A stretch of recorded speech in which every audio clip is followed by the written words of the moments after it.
Bonjour et merci d'être présent pour cette seconde conférence de la Société d'Histoire Locale en 2025. Il y en a une troisième, on vous en parlera tout à l'heure. Allez, Colomiers aujourd'hui. Colomiers, qu'est-ce ? C'est une ville qui est peuplée par plus de 41 300 habitants selon le dernier recensement effectué en 2025. C'est une ville qui dispose d'un très grand patrimoine. C'est une ville qui aujourd'hui a 2700 entreprises qui sont très dynamiques et qui créent justement quelque chose de très positif sur le territoire. C'est une ville dont les paysages sont assez beaux, là ils sont vus du ciel grâce à un drone. C'est aussi un patrimoine historique conséquent. C'est une ville aujourd'hui qui est attractive à l'ouest de Toulouse. Cette ville-là, vous pouvez l'observer sur ces photos ici, issues du site de la mairie. C'est une ville aussi que vous pouvez découvrir grâce à une très jolie vidéo faite en 2020 pendant le confinement avec un drone qui permet tout simplement de découvrir cette ville vue du ciel, sans circulation, magnifique. Allez jeter un petit coup d'œil, c'est assez agréable. Cette ville, c'est une ville moderne. C'est une ville qui aujourd'hui attire énormément. Et cette ville, comme tout espace moderne, il est interrogé notamment par rapport à son passé. Est-ce qu'un espace marqué par la modernité a un passé? Est-ce qu'il y a un héritage? Est-ce qu'il y a des traces? C'est ce dont on va parler aujourd'hui, parce que oui, il y a des traces à Colomiers. Et c'est la Société d'archéologie et d'histoire locale qui entend vous les présenter, mais peut-être que certains d'entre vous les connaissent déjà. Alors la Société d'histoire locale, cette année, elle a 50 ans, demi-siècle. Cette Société d'histoire locale, qui est représentée par ce premier logo, la Société d'archéologie et d'histoire locale, on la doit, entre autres, à une équipe qui s'est formée autour d'Henri Molina. En 1975, Henri Molina a réuni plusieurs passionnés d'histoire, plusieurs passionnés d'histoire, d'archéologie. Il a constitué un groupe qui a mené des fouilles, qui a beaucoup travaillé sur les archives, qui a réalisé des enquêtes de terrain. Et il y a eu beaucoup de publications, donc vous avez quelques ouvrages ici, on en reparlera ultérieurement. Henri Molina, il a présidé cette société d'histoire locale pendant plusieurs décennies, puis lui a succédé Fabien Jouvet, qui a continué dans cette lignée-là. Et aujourd'hui, cette société d'histoire locale, elle s'est refondée. Néanmoins, j'aimerais juste faire un petit clin d'œil à une grande dame qui est partie cet été, Claude Simion, qui a aussi été une actrice majeure dans cette société d'histoire locale, puisqu'elle a lu, participé, organisé tout un tas de conférences pendant des décennies. Voilà. Cette société d'histoire locale, aujourd'hui, elle est complètement refondée. Alors, les personnages qui en font partie, les membres sont tous nouveaux. On peut en voir quelques-uns dans cette salle, n'hésitez pas à les questionner à la fin de la conférence. Cette société d'histoire locale, elle a surtout aussi un site que vous pouvez consulter, le site de la Société d'archéologie d'histoire locale de Colomiers. On a un petit peu modifié le logo, c'est un petit poussin, une renaissance en fait par rapport à ce demi-siècle d'existence. Et sur ce site, vous pouvez tout simplement avoir accès à ces revues, donc elles sont recensées, vous les avez ici, elles sont en libre disposition, n'hésitez pas à la fin à venir les chercher, certains les ont déjà. Ce sont les ressources qu'on a utilisées et qui servent justement à étayer ce qu'on va vous raconter aujourd'hui, entre autres, notamment l'ouvrage des cartes postales, mais aussi les deux grandes publications de la Société d'histoire locale. Sur ce site, vous trouverez aussi des mentions à des publications plus spécifiques, donc la Révolution en 1789, la Villa gallo-romaine de Gramont, et après on recense aussi les différentes revues d'histoire locale qui étaient publiées régulièrement dans les premières années de la Société. Vous trouverez aussi, pour les amateurs de vieilles illustrations, toutes les cartes postales qui ont été numérisées, qui vous permettent d'accéder à ces ressources très intéressantes. On en utilisera quelques-unes pendant cette conférence. Alors, n'hésitez pas en tout cas à récupérer ces revues si vous êtes intéressés. Ces ouvrages, ils sont à disposition, ils sont donnés. Si certains souhaitent faire un don, c'est possible, mais ce n'est pas du tout obligatoire. L'objectif de cette conférence, je vous en prie, installez-vous. Bonjour. L'objectif, le déroulé. Alors, on va avoir une conférence en deux parties. La première partie, je suis un peu bavarde, donc je parle vite, je vais dérouler mes propos. C'est une partie qui va vous présenter brièvement l'histoire de Colomiers, de la préhistoire jusqu'à à peu près 1900. Donc, je ne vais pas pouvoir rentrer dans les détails, je vais énoncer quelques éléments qui permettent de s'ouvrir sur cette histoire columérine. Et le second temps, la focale va être plus axée sur la période, en gros, milieu 19e siècle jusqu'à nos jours, avec les modes de transport de la diligence au métro du futur, parce que c'est une période tellement conséquente qu'il fallait prendre un prisme, et c'est ce prisme-là qui nous interpelle souvent, qui a été choisi. À la fin de la conférence, n'hésitez pas à intervenir, à poser des questions, des remarques, à accéder aux livres publiés. L'objectif, il est multiple. On souhaite vous faire découvrir par cette conférence l'histoire de Colomiers. On souhaite interroger une ville moderne par rapport à son passé, aux traces que l'on a. Et on souhaite, bien évidemment, essayer de faire réfléchir à partir des travaux déjà publiés. Donc là, ce ne sont pas nos recherches à nous, c'est vraiment des travaux précédents qui constituent la base, en tout cas, de cette première partie de la conférence. Donc l'idée, c'est de comprendre comment l'histoire générale du pays se traduit dans notre territoire, comment cet espace habité depuis fort longtemps a traversé les siècles pour devenir aujourd'hui la deuxième ville de Haute-Garonne. Pour ce faire, donc, projet ambitieux, donc j'ai été obligée de cibler, c'est parfois un peu frustrant, mais j'ai fait quelques choix. Alors, on va revenir déjà sur la base. Un village, Colomiers, un nom. On a tous vu ce panneau. Okay. Ce panneau, il vient d'où? En tout cas, ce nom, d'où vient-il? Il vient bien évidemment des columbariums. Du columbarium, le pigeonnier. Alors à Colomiers, on en voit plusieurs quand on déambule dans la ville. Il faut savoir que ces pigeonniers, ce sont des dépendances agricoles, des dépendances d'une exploitation agricole, en fait, qui était un privilège du seigneur à l'époque. Qu'est-ce que c'est que ce bâti? C'est tout simplement, donc là, vous avez ceux du Perger. C'est un bâtiment dans lequel on trouvait ces célèbres volatiles blancs, les colombes, les pigeons blancs. Et ce qui était intéressant, c'est qu'ils avaient une chair tendre, mais surtout ce qui était intéressant, c'était leur déjection, la colombine, qui permettait tout simplement après de servir d'engrais sur l'exploitation agricole. Donc Colomiers tient son nom de ces pigeonniers. Il y a d'autres interprétations, mais c'est souvent celle qui revient le plus. Colomiers ne s'est pas toujours appelé Colomiers. Il y a eu 100 ans durant lesquels Colomiers s'appelait Colomiers-Las Planes. On a modifié le nom de Colomiers. Vous le voyez sur cette vieille carte postale, le nom, en fait, c'est Colomiers-Las Planes. Pourquoi? En 1846, la Poste s'est retrouvée confrontée à un petit problème. Il y a un village qui s'appelle Coulommiers en Seine-et-Marne, et il y a quelques confusions. Donc on demande à Colomiers de trouver un autre nom. Donc plusieurs propositions sont faites, Colomiers-Roudel, Colomiers-Las Planes, et c'est finalement Colomiers-Las Planes qui va être choisi en 1846. Et ce nom va rester jusqu'en 1954. Donc un nom de changement de nom, et puis après on revient à Colomiers. Et la question, c'est comment appelle-t-on les habitants de Colomiers? Il faut savoir que, au niveau du gentilé, en fait, c'est un référendum en 1963 qui va permettre, grâce à l'initiative d'Henri Molina, tout simplement de faire un choix. Les habitants vont se situer par rapport à des propositions, et donc à plus de 60%, 62% de mémoire, c'est Columérin et Columérine qui est choisi. Alors, ce nom, il correspond au nom du village qui a été créé en 1080, fin XIe siècle. Est-ce que ça signifie qu'avant, il n'y avait pas de Colomiers? Et est-ce que ça signifie qu'à l'époque, aux époques antérieures, préhistoire et puis après Antiquité, est-ce que ça signifie qu'il n'y avait rien? Eh bien, en fait, si. Alors, si on s'en tient à cette carte, je ne vais pas faire un commentaire d'une carte d'un géo-historien, mais si on s'en tient à cette carte, c'est une carte des sites paléolithiques et néolithiques principaux de France. Paléolithique, pour faire simple, c'est toute la première période de la préhistoire humaine, donc à peu près de 2,5 millions d'années avant notre ère, jusqu'à peu près 12 000 avant notre ère. Le néolithique, c'est la préhistoire humaine la plus récente, donc à peu près de 12 000 à 3 000 avant notre ère. Si on s'en tient à cette carte faite par Grattalou, entre autres, il n'y a rien. Donc on pourrait se dire, il n'y avait rien à Colomiers avant le Moyen-Âge, puisqu'en tout cas, à la préhistoire, on n'a rien. Mais en fait, si. On avait des choses à la préhistoire. Qu'avait-on? Eh bien, il faut savoir qu'en fait, sur ce document, on voit quoi? Colomiers, c'est un espace qui se situe ici, au niveau de la moyenne terrasse de la Garonne, donc à peu près en altitude, à 180 mètres d'altitude.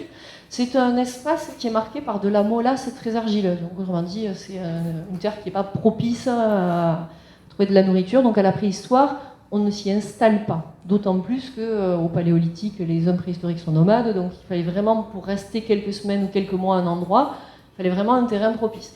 Donc on sait qu'ils ne sont pas installés durablement ici. Mais il y a eu des passages. À quoi le sait-on? Eh bien tout simplement au niveau d'un secteur qu'on appelle Anjaca-la-Sauvegarde, on va retrouver, au gré d'excavation, au gré de recherche pour étendre la carrière d'argile, on va retrouver ces objets que vous avez aussi dans le premier livre publié par la Société d'histoire locale, représenté ici. Qu'est-ce que c'est? Ce sont des galets aménagés, des choppers, des bifaces, tout un tas d'objets en quartzite qui vont me permettre de voir qu'en fait, parce qu'on les retrouve ici, qui vont me permettre de voir qu'en tout cas, si ce n'est un lieu de vie durable, c'est en tout cas un lieu de passage. On va avoir des êtres préhistoriques qui s'y trouvent sur ces sites-là.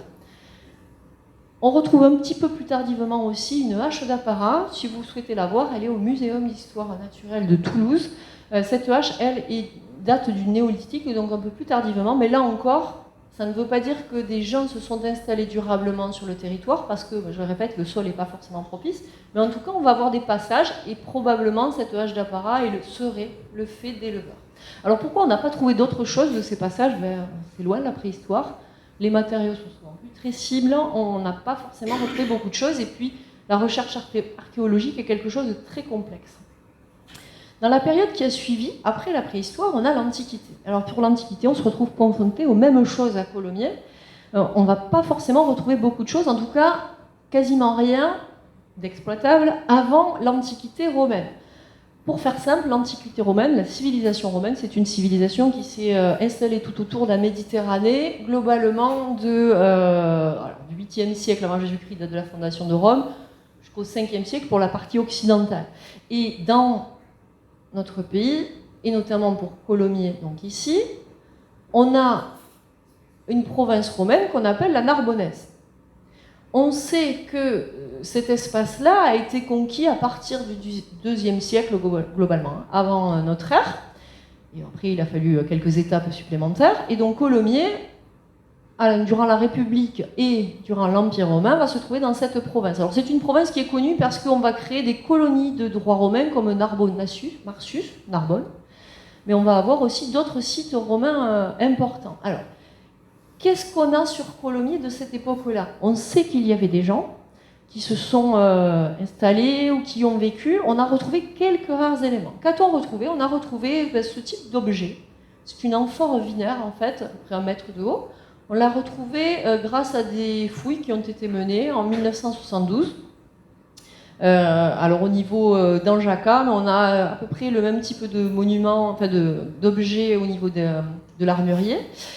Cette amphore-caisse, c'est tout simplement une amphore qu'on utilisait au 2e ou au 1er siècle avant Jésus-Christ. Et c'est une amphore en fait qui permettait d'amener du vin depuis l'Italie tyrrhénienne jusqu'à Toulouse, parce qu'on aimait beaucoup le vin toulousain à cette époque-là. Donc on a retrouvé ceci, ça signifie qu'il y avait bien des populations au niveau de Colomiers, des populations qui vivaient avec des habitudes, des coutumes en tout cas romanisées. Sur la période républicaine, on a surtout ce type d'amphore, peu de choses supplémentaires. Par contre, dans la période suivante, ce qu'on appelle l'Empire romain, on va avoir quelques belles découvertes au niveau de Colomiers. Quelles sont ces découvertes? Alors, vous avez ici quelques documents qui apparaissent, si ça veut bien. Voilà. Ce sont des découvertes qui ont été faites grâce à des fouilles. En 1979, on a retrouvé un site qui a été fouillé au début des années 80. Vous avez d'ailleurs dans cette salle quelques personnes, je pense, qui ont fouillé. Il en manque, mais il y en a encore quelques-uns ici, quelques personnes ici. Alors ce site, qu'est-ce que c'est? C'est ce qu'on appelle la villa Gramont, la villa de Gramont, la villa gallo-romaine de Gramont. Vous avez une publication spécifique de la Société d'histoire locale qui fait référence. C'est un site, en fait, c'est une exploitation agricole. Alors pourquoi avoir placé une exploitation agricole au niveau de Colomiers? En fait, Colomiers, à l'époque, c'est un site qui est à 7 km de Toulouse à pied, à 4 km d'Ancely-Purpan, qui sont 2 sites clés en fait, de l'Antiquité. Et donc, ce sont des sites de consommation, et on a besoin d'espace de production. Donc à Colomiers, même si le sol n'est pas quelque chose d'extraordinaire, à l'époque, on va produire des produits agricoles qui vont être vendus dans ces marchés de consommation toulousains et au niveau d'Ancely-Purpan. Là, vous avez quelques fouilles qui ont été menées, et on trouve quoi dans cette villa gallo-romaine? On va trouver des pièces résidentielles, on va trouver une galerie, on va trouver aussi une salle thermale avec chauffage par hypocauste, et surtout on va trouver énormément de mobilier archéologique, alors souvent dans un état assez catastrophique. Il faut dire que les fouilles archéologiques se faisaient parfois à coups de pelle mécanique, et de fait il ne reste pas forcément beaucoup de choses. Donc on va retrouver tout un tas d'objets, des lieux qui vont nous permettre de tout simplement comprendre un peu ce qu'on faisait à Colomiers à l'époque antique, même s'il n'y a pas vraiment de village. On va comprendre quoi? Grâce à des serpes, grâce à des contenants, qu'on faisait de la culture de la vigne. On va produire du vin. On va peut-être aussi s'occuper d'arbres fruitiers, on va faire de l'élevage, etc. Alors attention, par exemple pour la villa gallo-romaine, on sait quasiment avec certitude que cette villa a été exploitée et habitée pendant à peu près 50 à 60 ans. En gros, de 40-50 après Jésus-Christ jusqu'à peu près 110, peut-être 120, mais difficilement plus. Donc 2 générations seulement ont occupé ce site. C'est une villa qui a été fouillée. Il faut savoir qu'a priori, il y aurait d'autres villas, 2 autres, mais c'est vraiment celle-ci qui a fait l'objet d'une grosse campagne de fouilles dans les années 80. Pour l'époque antique, nous n'avons pas d'autres connaissances très précises au regard justement du manque de documentation et surtout au regard des vestiges qui n'ont pas forcément été retrouvés, ou alors quand c'est retrouvé, c'est souvent dans un état assez complexe. Ce qui va nous intéresser maintenant, donc on sait qu'à Colomiers, avant la naissance de Colomiers, il y avait une présence humaine, une présence de passage ou une présence ponctuelle à l'époque préhistorique, à l'époque antique. Ce qui nous intéresse maintenant, c'est plus Colomiers lorsque le village naît. Alors on met souvent la date de naissance à la fin du XIe siècle. On parle souvent de la création d'une chapelle à Colomiers en 1080.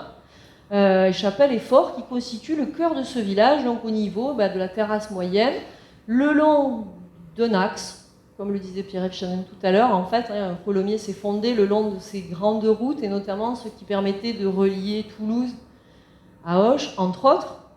Donc c'est ce cœur-là de village qui va être à la base du village médiéval qui va nous intéresser.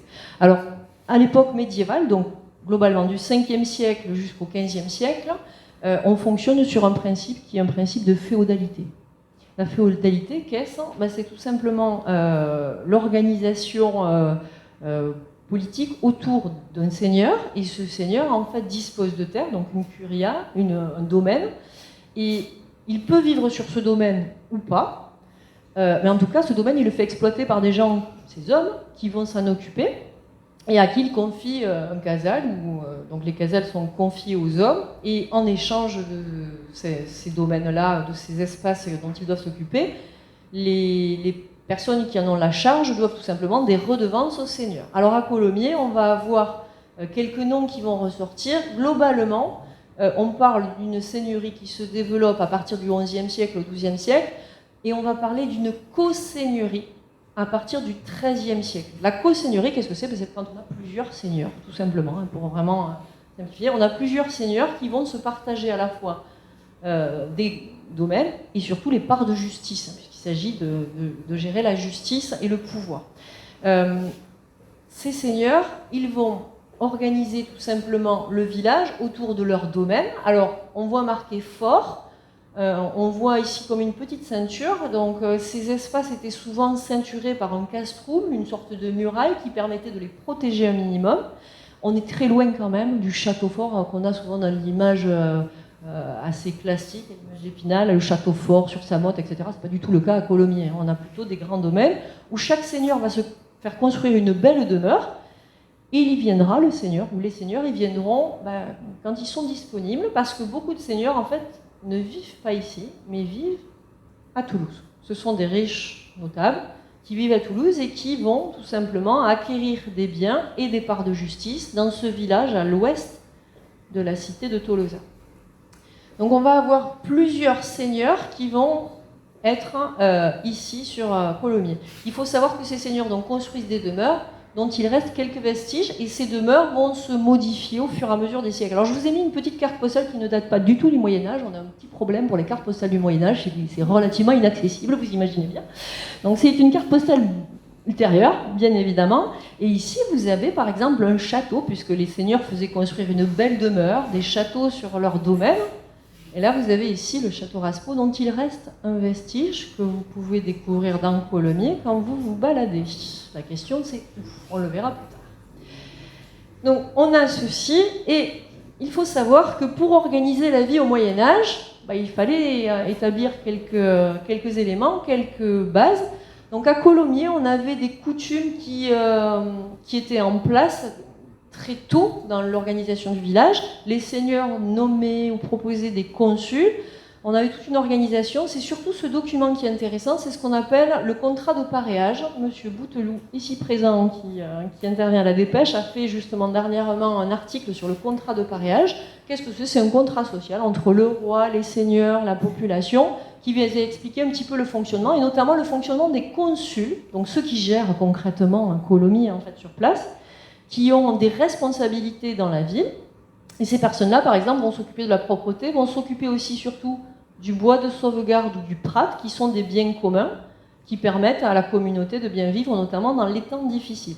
Alors je ne vais pas rentrer dans les détails parce que c'est très complexe et tout ça, ça mériterait une conférence en soi, mais voilà, c'est un document sur lequel, longtemps, la société columérine s'est appuyée, puisque ça a tenu pendant plusieurs siècles. Il faut savoir qu'un des lieux clés de ce village médiéval, c'était l'église.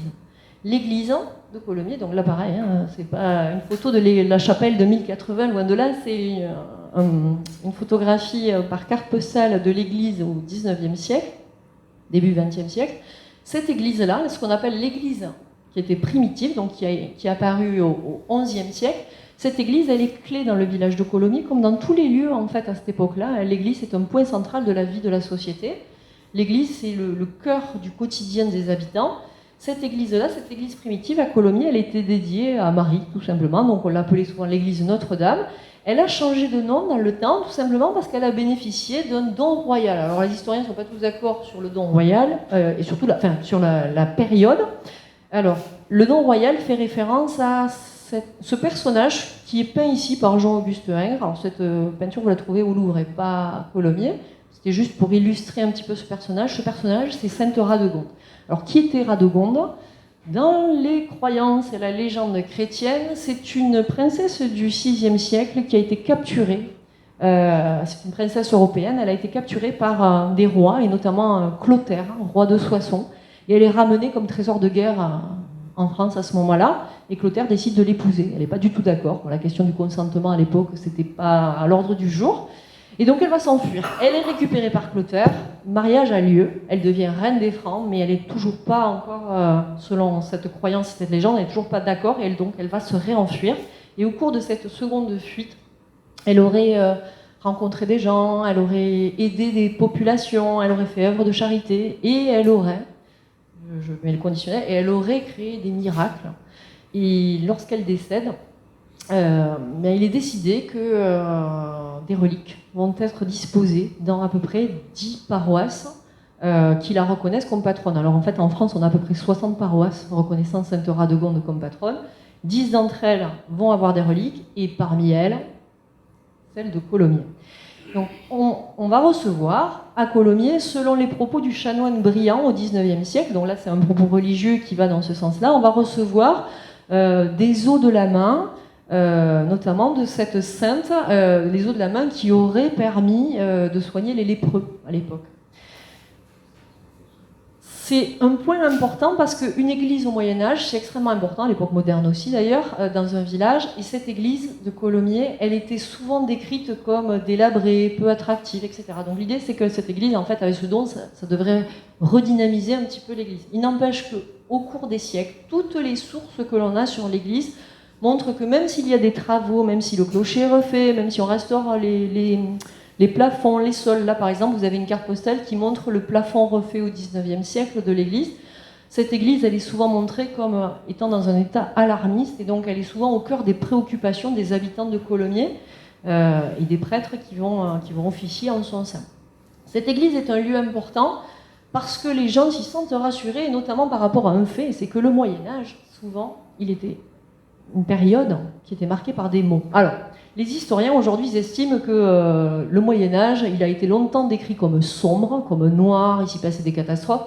Aujourd'hui, on a quand même en histoire un point de vue un peu différent. On a appelé le Moyen-Âge sombre parce qu'il fallait le mettre par opposition à l'Antiquité et la modernité qui a suivi. Il n'empêche qu'il y a quand même eu des problèmes pendant le Moyen-Âge, et parmi ces difficultés, on en a plusieurs. Une des principales, et une qui est dessinée par Jean-Claude Perthus dans les ouvrages de la Société d'histoire locale ici, c'est la confrontation des habitants aux guerres. Alors là, c'est un dessin qui illustre la guerre de 100 ans. La guerre de 100 ans, guerre entre les Anglais et les Français pour un problème de succession. En quoi ça a concerné Colomiers ? Tout simplement, début du XIVe siècle, un des seigneurs de Colomiers, un seigneur Durand, avait le titre de sénéchal de Gascogne. Ça voulait dire quoi ? On n'est pas encore dans la guerre de 100 ans là. Ce titre de sénéchal de Gascogne, en fait, ça fait de lui un homme de confiance du roi d'Angleterre. Donc vous imaginez bien que c'est pas très bien vécu dans le coin, et notamment c'est pas bien vécu par les capitouls de Toulouse, qui estiment qu'il y a peut-être quelque part quelqu'un qui pourrait les trahir. Et donc les capitouls vont dénoncer ce seigneur au roi qui va le destituer de ses biens et qui va y placer à la place des hommes de confiance. Mais de fait, à Colomiers, il n'y a plus d'hommes de confiance du roi d'Angleterre. Et donc plusieurs décennies plus tard, Colomiers, comme bon nombre de territoires où il n'y avait pas de proches de l'Angleterre, va connaître des incursions anglaises, va connaître des pillages, va connaître tout un tas de situations qui vont malmener la population. Alors, au Moyen-Âge, il n'y a pas que les guerres, il y a tout un tas d'autres mots, mais comme le temps s'écoule, je vais peut-être passer par rapport à ça. Quand cette période du Moyen-Âge s'arrête, elle ne s'arrête pas d'un coup, mais historiquement, on l'a fait arrêter à la fin du XVe siècle, on rentre dans ce qu'on appelle l'époque moderne. Cette époque moderne, elle débute donc fin XVe siècle, XVIe siècle, jusqu'à la Révolution française. Et donc l'idée, c'est de comprendre, on change de période, même si on n'en a pas conscience à cette époque-là, c'est une construction a posteriori. L'idée, c'est est-ce que plusieurs siècles après la fondation de Colomiers, est-ce que Colomiers a changé ou pas? Alors, on en a discuté, mais très rapidement avant la conférence. On a tout un tas de documents, en fait, qui montrent Colomiers. Donc, vous avez Colomiers ici, sur une carte qu'on appelle la carte des Cassini. Vous l'avez de manière plus marquée, mais on ne voit rien du tout, en fait. Je suis en train de me dire qu'on ne voit rien du tout. Ici, sur un petit plan. Vous avez aussi des dessins d'époque, 17e, 18e siècle, qui montrent le lieu de Colomiers. Okay, sur ces documents, c'est très complexe de savoir si, en fait, en rentrant dans la modernité, si Colomiers a changé ou pas. Alors, on peut deviner des choses. Bon, il y a toujours l'église au centre. On voit quelques jolies demeures sur des hameaux. Les seigneurs développent leurs châteaux et leurs domaines. On ne voit pas grand-chose, si ce n'est peut-être des maisons qui ont l'air un peu plus serrées. On devine des halles, peut-être de nouvelles activités. Mais c'est très complexe. En fait, on s'en tient souvent, grâce à des travaux qui ont été menés sur des cadastres, qui ont été menés sur différents documents, on s'en tient souvent à des dessins qui ont été réalisés après coup, et notamment des plans de village qui permettent de voir l'évolution entre 1640 et 1800. Qu'est-ce qu'on constate sur ces dessins? C'est que globalement, le village, il est toujours fait avec la même structure, autour du rival. Vous avez le fort, vous avez l'église, donc on a toujours les mêmes éléments. On constate que la vie de Colomiers s'organise autour des grandes voies, rue du Couderc, la rue de l'église, aussi, toujours la route d'Auch ici, qui va de Toulouse vers Auch. Par contre, on se rend compte qu'en fait, au fur et à mesure des siècles, on dirait quand même que ça s'est densifié. Et ce n'est pas qu'une impression, en fait. Colomiers, en 1499, c'était 100 foyers, 100 habitants. En 1600, c'est entre 200 et 240, donc 2 fois plus d'habitants. Et de fait, s'il y a plus de foyers, plus d'habitants, ça sous-entend bien évidemment qu'il y a plus d'habitations, mais que les gens qui y vivent vont peut-être aussi vivre autrement. Donc on va avoir, sur les sources qu'on peut consulter, des informations sur des activités qui restent dominantes, l'agriculture, la viticulture, mais on sait aussi que de nouvelles activités apparaissent et se développent à cette époque moderne. On va avoir par exemple quelque chose qui va être soulevé, c'est la présence au XVIe siècle d'une seule auberge sur Colomiers, et 200 ans après, on en a 4. Alors mine de rien, ça fait venir aussi des gens, ça fait arrêter des personnes sur le chemin, etc. Donc on va avoir des changements sur ce Colomiers moderne qui va se développer. Ce Colomiers moderne qui se développe, c'est aussi une époque où les seigneurs vont faire construire leurs belles demeures. Donc tout à l'heure, je vous ai montré par exemple le château Raspaud. C'est une époque où là encore, comme au Moyen-Âge, même si on est dans la modernité, il y a des difficultés. Alors cette époque-là, on a tendance à s'en souvenir avec de belles images, des jolis châteaux qui apparaissent. Colomiers au XVIe siècle va se couvrir de châteaux et on va avoir parfois, dans certaines sources, une impression de richesse. Pourquoi? Parce que ce village, il est aux portes de Toulouse. On a des nobles toulousains, des riches toulousains qui vont investir, qui vont construire et faire venir installer de belles demeures. Mais l'époque moderne, c'est aussi une période de pauvreté structurelle. Sur Colomiers, l'essentiel des habitants est toujours marqué par énormément de problèmes, de difficultés. Alors, parmi quelques difficultés importantes auxquelles les habitants sont confrontés, il y a bien évidemment des épidémies. Colomiers n'est pas exempt, ça avait été déjà le cas au Moyen-Âge, mais c'est marqué aussi à l'époque moderne.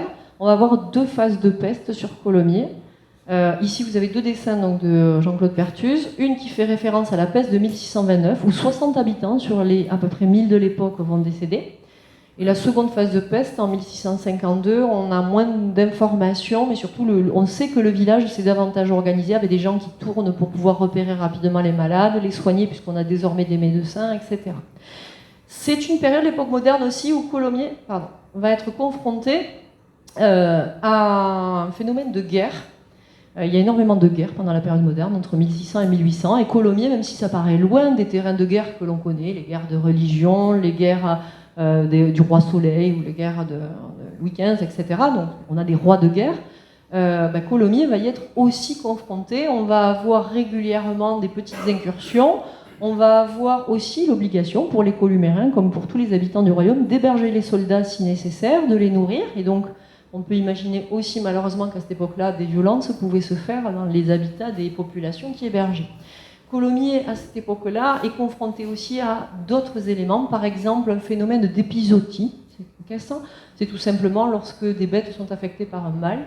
Entre Bordeaux et Toulouse, en 1776, on va avoir une épizootie qui va tout simplement détruire plus d'un tiers du cheptel communal. Le cheptel communal, il servait pour la population de Colomiers, par principe un petit peu de solidarité, et donc ça peut être vraiment problématique. À l'arrivée, à l'époque moderne, même si on a l'impression qu'il y a quelques changements, même si visuellement le village s'embellit avec ses beaux châteaux qui montent en puissance, etc., on a quand même une population qui vit au village, qui connaît des difficultés conséquentes. Et de fait, en 1789, quand il s'agit de solutionner ces problèmes, ces maux, eh bien Colomiers, comme le reste du pays, va être confronté à la nécessité de réfléchir à ce qui peut être fait. Le 3 mars 1789, le curé de l'époque va tout simplement, à l'issue de la messe, expliquer qu'il faut se réunir pour rédiger un cahier de doléances à la demande du roi, puisqu'il réunit les États généraux à Paris, à Versailles, quelques semaines plus tard. Donc à Colomiers, ce cahier de doléances, vous en avez une illustration ici, pareil, vous en avez une dans le livre qui a été précédemment publié, on voit bien que c'est Colomiers. C'est un cahier, pour faire simple, qui comprend 27 doléances. Globalement, on a des doléances concernant le clergé, concernant la fiscalité, concernant les droits seigneuriaux. On a même une dernière doléance qui porte sur quelque chose de beaucoup plus local par rapport à une dette liée au mur du presbytère qui s'est effondré. Ce qu'il faut en retenir, plus que passer une doléance après l'autre, c'est comprendre qu'en fait, à Colomiers, quand on rédige ça, ceux qui rédigent veulent montrer qu'il y a des problèmes, qu'il y a une pression très lourde de la fiscalité, que la vie est complexe, mais on n'attend pas un changement radical. On n'est pas dans quelque chose qui se veut extrêmement révolutionnaire. Et de fait, quand la révolution éclate à Paris, en Île-de-France, il va falloir quelques semaines à Colomiers ou à Toulouse pour qu'on ait l'information de ce qui s'y déroule. On va avoir un peu partout en France des épisodes plutôt joyeux, les plantations des arbres de la liberté, parfois des épisodes un peu violents. Alors on pourrait revenir sur tout un tas d'informations là-dessus. Il faut savoir qu'à Colomiers, en fait, la révolution se passe dans l'ensemble sans qu'il y ait des choses extrêmement révolutionnaires. Rapidement après la prise du 14 juillet à Paris de la Bastille, à Toulouse, il y a eu des groupes de personnes qui sont allées au couvent des Augustins récupérer du blé pour le vendre moins cher et donc essayer de mieux vivre. À Colomiers, on n'a pas eu de mouvement de foule ou des choses comme ça qui ont vraiment révolutionné tout. Par contre, on a quand même eu des épisodes très liés à la Révolution à cette époque-là. On va planter un arbre de la liberté et surtout, comme dans toutes les autres communes de France, on va procéder à Colomiers à l'élection du premier maire. Ça va être le moment de l'élection du premier maire, Jean-Bernard Dupoix, qui va être élu, alors ça peut faire sourire aujourd'hui, qui va être élu avec 62 voix. À l'époque, il faut savoir qu'en fait, 183 citoyens ont été appelés à l'église, 183 citoyens actifs ont été appelés pour pouvoir aller voter, donc il fallait vivre sur Colomiers, payer des impôts sur Colomiers, il fallait être actif, il fallait avoir plus de 25 ans, donc ça limite déjà pas mal de choses. Et puis après, parmi tous ceux qui étaient en droit d'aller voter, tous ne se sont pas déplacés. Donc, première élection, on élit le maire, et après on élit des conseillers municipaux, l'équivalent des adjoints, d'autres élus, etc. Ce maire-là, il va tout simplement, ce Jean-Bernard Dupoix, il va mettre en place, ou il va demander quelques mesures qui s'apparentent à la Révolution sans être profondément extravagantes, ces demandes-là. On va voir quoi? La demande de création d'un poste d'instituteur.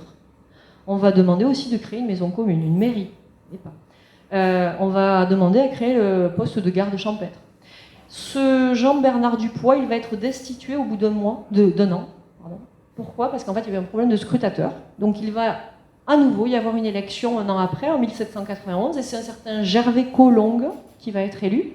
Et lui aussi, dans la même logique, il va mettre en place des éléments révolutionnaires, mais sans trop de coups d'éclat.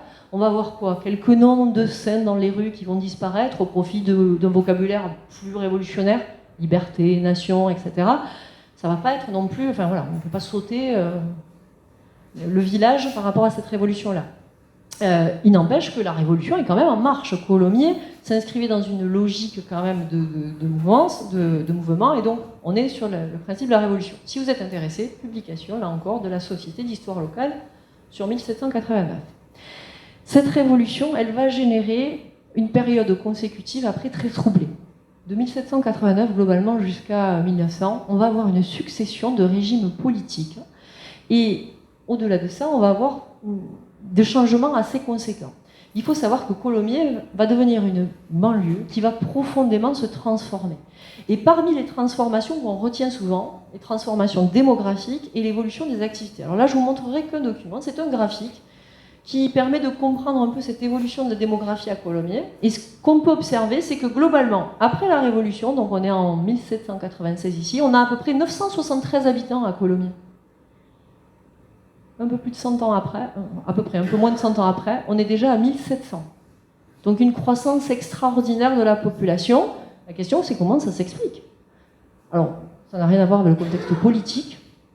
On a deux éléments majeurs permettant d'expliquer ça. Un premier élément, ce sont plutôt des éléments liés à l'espérance de vie. On vit plus longtemps, alors on ne s'enflamme pas. En 1810, on vivait en moyenne jusqu'à 37 ans. En 1900, on vit en moyenne jusqu'à 45 ans. Donc c'est une espérance de vie qui a monté, mais ce n'est pas non plus quelque chose d'extraordinaire.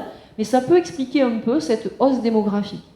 On vit mieux parce que hygiénisme au XIXe siècle, parce que quelques avancées médicales, parce que des travaux d'assainissement, tout un tas d'éléments font qu'on vit un peu mieux et donc la population s'accroît. L'autre raison essentielle de cette croissance, c'est que Colomiers attire. On n'est pas loin de Toulouse. C'est un village, certes, un village où il y a des inégalités qui persistent malgré la Révolution, mais c'est un village où la convivialité et surtout la solidarité sont souvent mises en exergue, et de fait, ça attire des jeunes couples qui vivent à proximité et qui viennent s'y installer. Si la population augmente, alors attention, c'est une augmentation au XIXe siècle, après ça a tendance à se tasser quand même, parce que jusqu'à 1945, cette croissance, elle va se tempérer. On sera 3000 en 1945. Donc vous voyez, ça c'est quand même pas mal tassé. Si cette population elle augmente, les activités forcément se modifient. La viticulture est encore présente. On pense notamment aux exploitations de Monsieur Sigal, qui fournit le marché toulousain. Donc on a une viticulture qui reste encore présente. On a des agriculteurs, des maraîchers, des horticulteurs qui exercent et qui emploient plusieurs centaines de personnes. Mais on a aussi de nouvelles activités. Bien sûr l'instituteur, des médecins qui s'installent à Colomiers, la sage-femme, une sage-femme qui va venir. On va voir énormément aussi d'artisans, forgerons, presseurs d'huile. Vous allez avoir aussi beaucoup de métiers liés au bâtiment. On construit, on change la ville, donc il faut que les gens exercent ces métiers à proximité.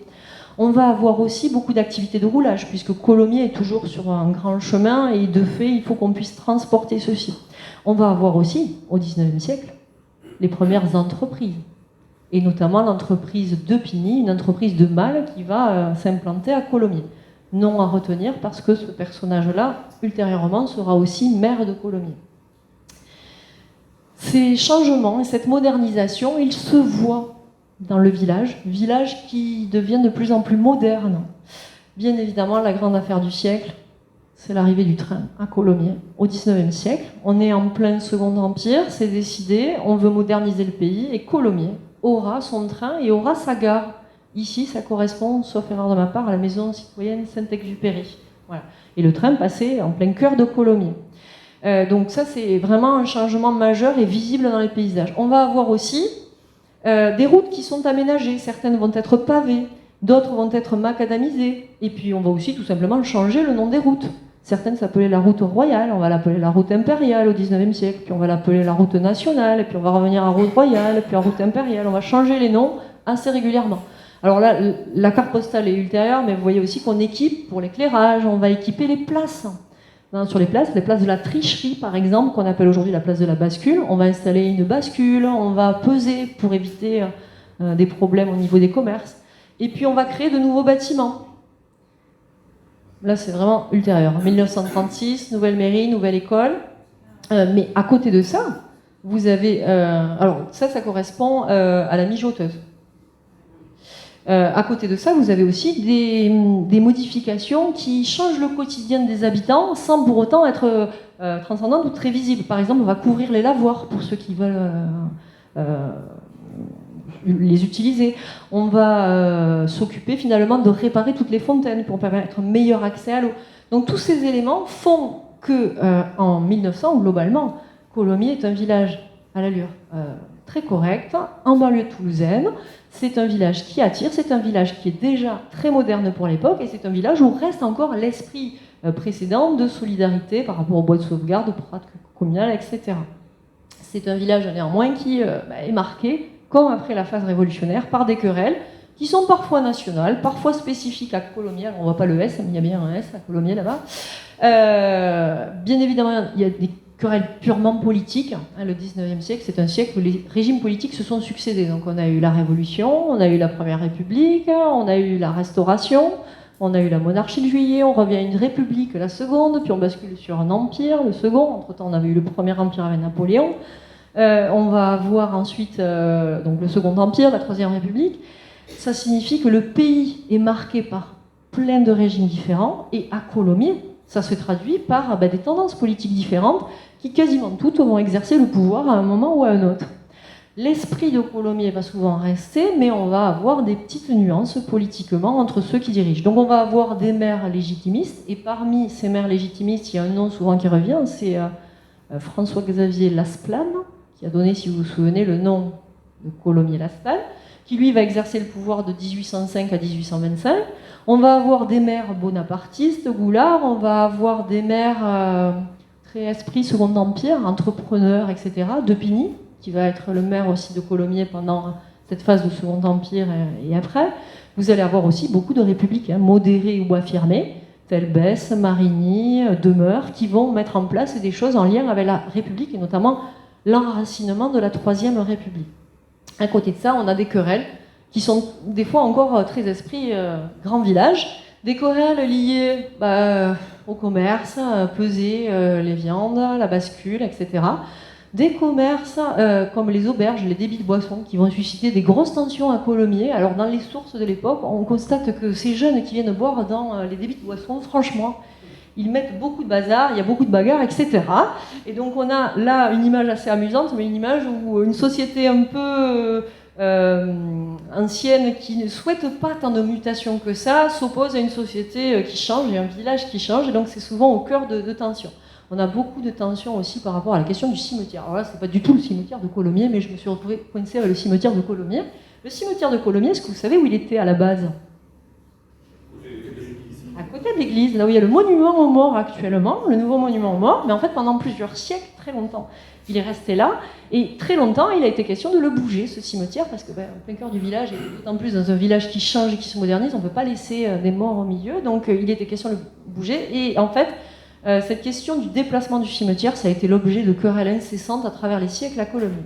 Et puis à côté de ça, on a aussi des querelles plus particulières, beaucoup de querelles par rapport aux sœurs. Les sœurs, en fait, à Colomiers sont arrivées en 1836. Alors là, on a un petit dessin qui montre qu'elles sont en difficulté pour accéder à Colomiers, mais elles y arrivent.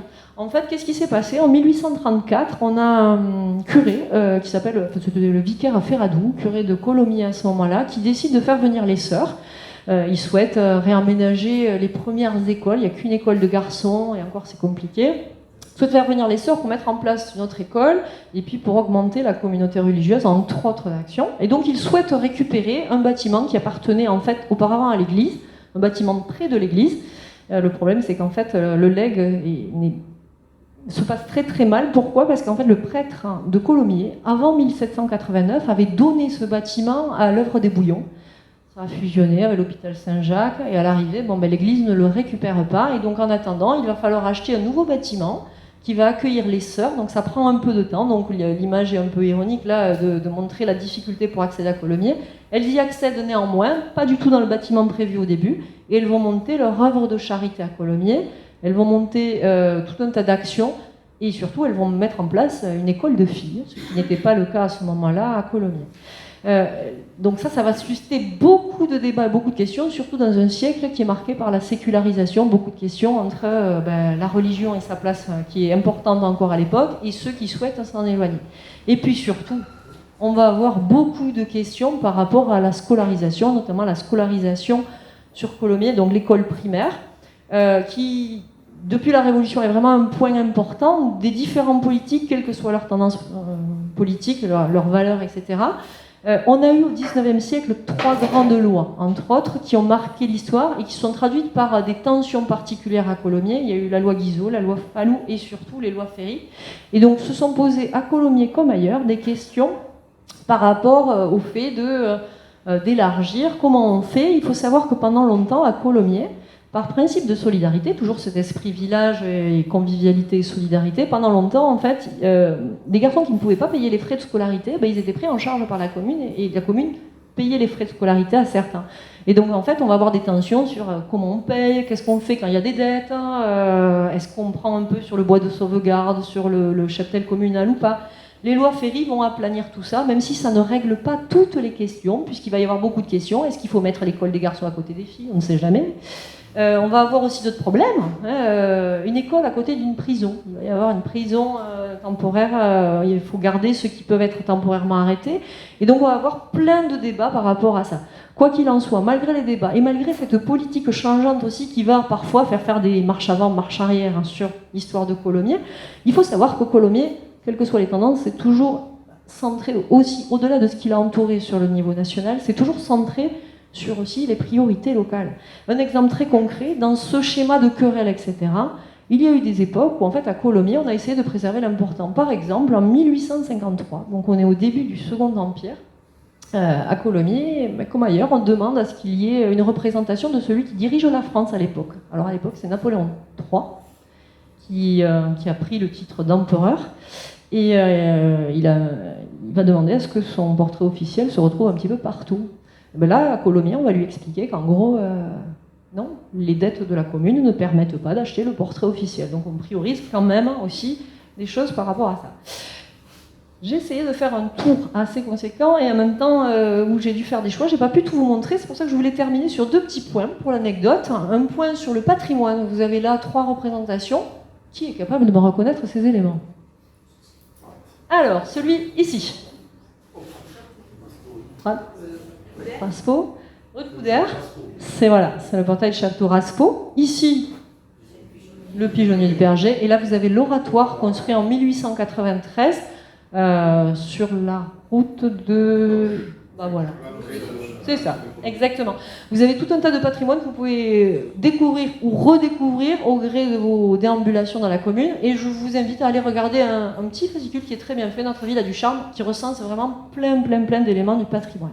À côté de ça, juste, et ça sera après à Bertrand Mette de prendre le relais, Colomiers, donc, on la voit ici, cette ville, il y a fort longtemps, là, c'est une carte postale qui date d'il y a au moins un bon gros siècle, rue de Hoche, ok. Là, on y arrive en diligence. À Colomiers, on n'est pas toujours arrivé en diligence, il y a des personnes très célèbres qui sont arrivées par des moyens très modernes. Il y a peu de temps, on a eu, il y a quelques années ou décennies, des anciens présidents de la République qui étaient en poste ou plus en poste, qui y sont passés. François Hollande, François Mitterrand. Mais avant eux, on a eu des personnes très célèbres qui sont passées à Colomiers. Au XVIe siècle, on a eu Catherine de Médicis. Au XIXe siècle, en 1808, selon certaines sources, Napoléon serait passé sur un bout du territoire de Colomiers. Et en 1814, le duc de Wellington, qui s'est un peu opposé à Napoléon quand même, a fait de Colomiers son quartier général pendant un mois. Il payait pour ça. Ses troupes ont pu se ravitailler. Et alors une petite légende existe, alors après légende, histoire, toujours questionnée, une petite légende existe en disant que ces troupes-là, pendant qu'elles étaient stationnées sur Colomiers, elles auraient caché un trésor près du Rival, près de la rue Rivals. Donc si jamais vous vous baladez, ouvrez l'œil, parce qu'apparemment personne ne l'a retrouvé jusqu'à présent. Merci de votre attention, et maintenant je passe la parole à Bertrand pour une plus d'accueil.